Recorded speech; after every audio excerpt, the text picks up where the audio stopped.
bango babengami bazo bampate na maboko mais tozomona ke bakomi koexploite bampate yango bampate bango moko bafutamaka te kaka bango wana nde po bafutamika bala 600-700 $. toyebi pouvoir d'achat ya bamama ya lelo sikoyo soki tosali boza kaka interpellation topesi na ye papa na biso ya molimo eza kaka ye te eza mpe na église protestante ainsi que les églises de réveil oyo bazali kosala baekole na bango po basala commerce or eza ndenge wana te moto oyo alingi kosala ekole esengeli apesa coup de main na gouvernement mpe aide communauté tozomona ke baekole ya lelo ekomba business or soki ekomi bongo ezocreye discrimination na kati ya personne vivant avec handicap na bana ya fort ya bana mboka nyonso. Une préoccupation pour les mamans des Cofévis. La fois passée, quand notre gouverneur Kimbuta était, on avait changé un peu de Kimbuta.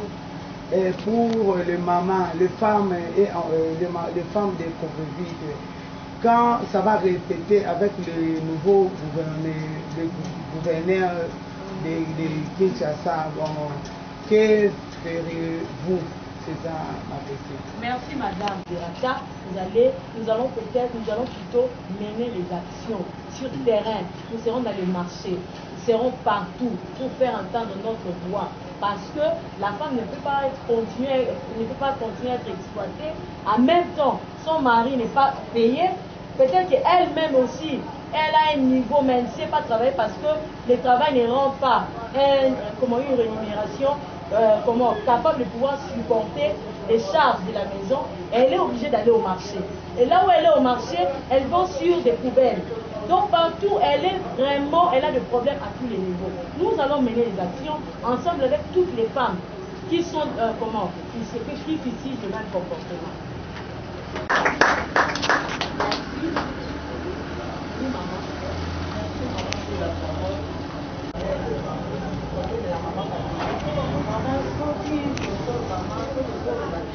L'État a gagné un secteur moko. Secteur, il y a enseignement primaire, secondaire et professionnel. C'est-à-dire qu'il y a deux volets. Volet liboso, les alliés pour la bande, on va gagner à l'âge scolaire. Oh, il y a graduellement, donc la première année au bandati, avec le diplôme. Mais si on est dans la bande, on va rata, cursus normal, on va commis déjà peut-être pas dépasser âge à école normale, baza déjà, va commis déjà peut-être irrécupérable pour la base sous. Mais pour faire vivre, azali kopé ça va mailler les abois. Ailleurs, l'éducation est gratuite et obligatoire. On a ni, on a kopé ça, ma coquine n'a pas na nyonso batang. Alors, ce qui l'État a communiqué à rendre déjà effective gratuité, à niveau ya pas bon ça là. Il y a une cours classe normale.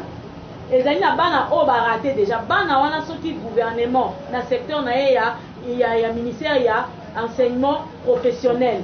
À qui pour créer par formation, créateur d'emploi. Pour la NIM. Pour la moi, on a raté déjà l'éducation de base. On a peut-être abandonné à son triste sort. On a évidemment pour dans la société.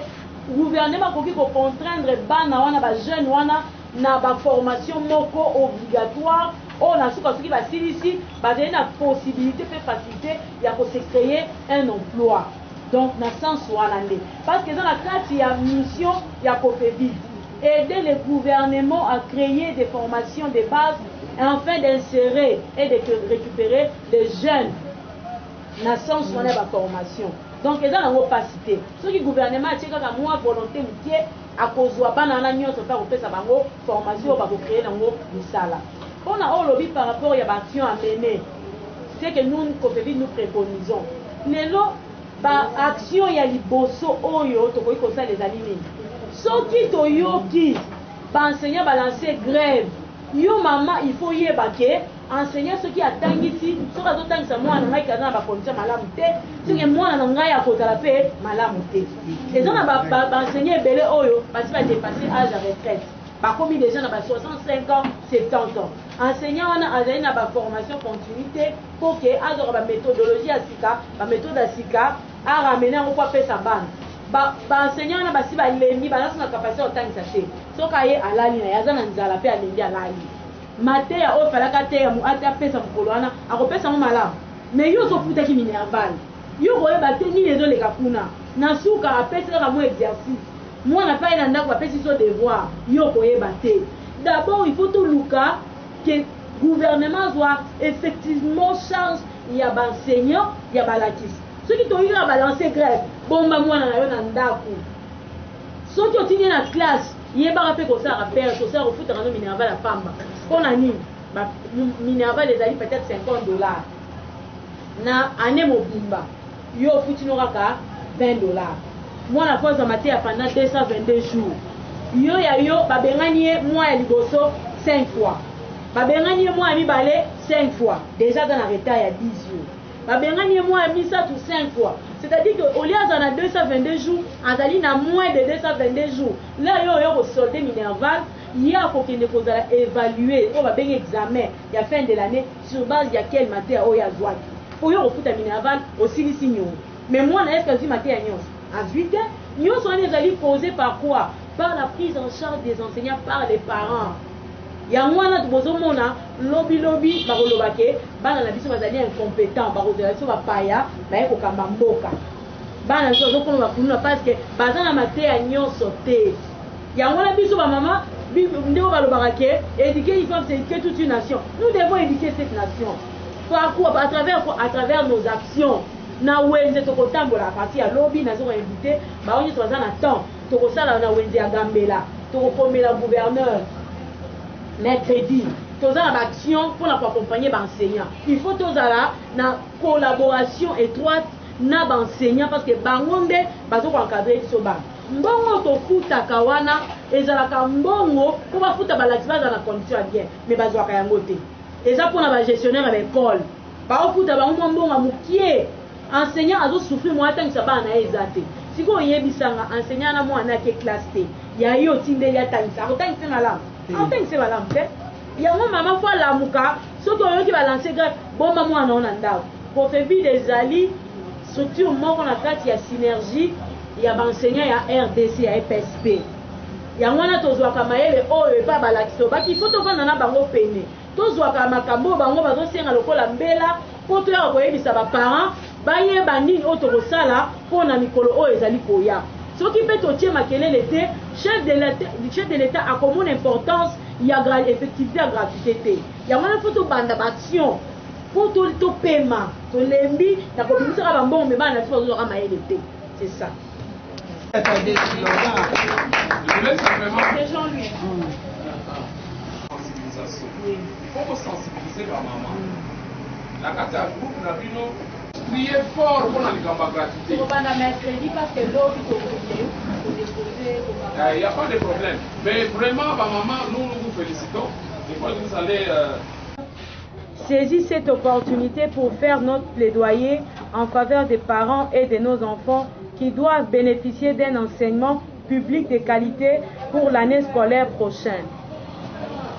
Notre plaidoyer s'inscrit dans la vision du chef de l'État, son Excellence Félix Tshisekedi Tshilombo, qui a pris l'engagement de matérialiser la gratuité de l'enseignement pour l'exercice scolaire prochain. Les parents membres du Cofevide et tous les parents de la RDC entendent accompagner le chef de l'État dans sa vision qui permettra que, plus que jamais, nos enfants ne soient chassés de l'école pour n'avoir pas payé les frais scolaires.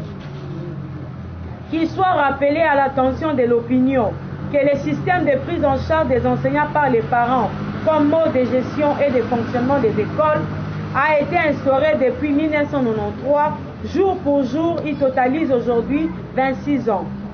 Son bilan reste à tous égards largement négatif car il est à l'origine de la baisse criante du niveau de notre enseignement. Ce système de prise en charge des enseignants par les parents est aussi à la base de la des perditions scolaires, de la paupérisation à outrance des parents, de l'insécurité sociale des formateurs de nos enfants, de la délinquance juvénile, entre autres les phénomènes Ujana et Kuluna, de la discrimination des enfants pauvres de la maternelle jusqu'à l'université.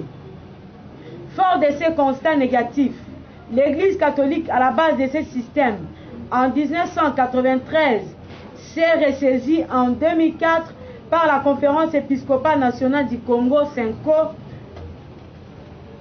pour décrier les dix systèmes et de demander à l'État de reprendre ses responsabilités régaliennes qui consistent notamment à bien payer les enseignants pour que nos enfants puissent étudier dans les bonnes conditions. Nous rappelons ici leur mémorandum du 18 juillet 2004 adressé au ministère des tutelles qui prévoyait la fin de ces systèmes, malheureusement non appliqués jusqu'à ces jours. Étant donné que l'éducation est le levier du développement, les COFEVID exhortent l'Église catholique, particulièrement son Excellence, Monseigneur l'archevêque de Kinshasa, d'inviter les écoles de ne pas contrarier la volonté du chef de l'État dans sa politique publique de gratuité de l'emploi. Les COFEVID invitent les parents à respecter les mots de grève que les enseignants ont adressés à leurs employeurs et d'encourager les COPA à tenir des assemblées régulières conformément aux instructions